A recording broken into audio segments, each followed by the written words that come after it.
This is a 53-year-old male patient who presented with severe central chest pain, epigastric pain, poor response to analgesia, ECG changes, and severe epigastric tenderness,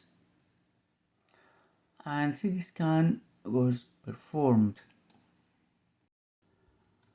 In this case, there are multiple interesting findings in the great vessels, and first of all, there is a generalized vasculopathy. I will scroll the images down to have a look.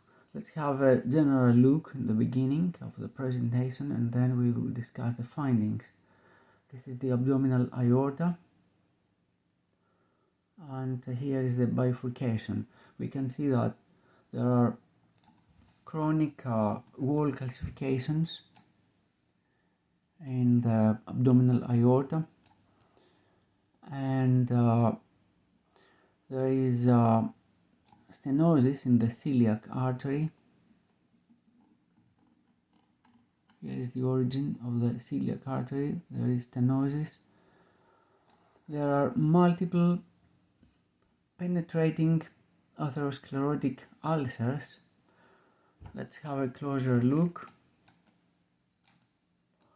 to see that there is extension of the IV contrast through the whole thickness of the vessel's wall.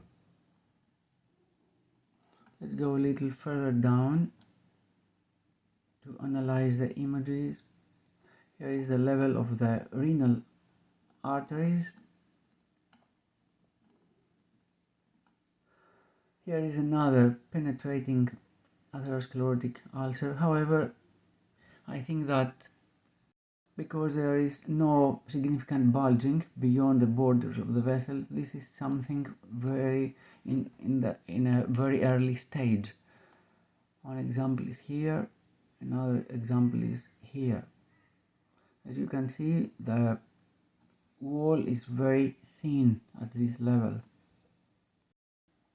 As we go further down,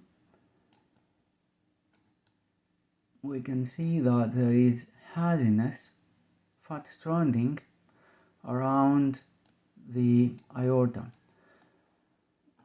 There is nodular appearance, thickening, wall thickening, and fat stranding. Here is the origin of the inferior mesenteric artery. There is significant stenosis here, significant stenosis of the inferior mesenteric artery. Given the appearances, there is no doubt that there are some inflammatory changes in the wall of the aorta and the surroundings. There is a broad spectrum of inflammatory changes in the great arteries, including the aortitis, the periaortitis, with several subtypes. For example, tuberculous aortitis, idiopathic aortitis, syphilitic, giant cell aortitis, infectious aortitis with mycotic pseudoaneurysm, fungal aortitis, and many other. Additionally, there are some lymph nodes which are mildly prominent around the aorta, like this one. Another one is here.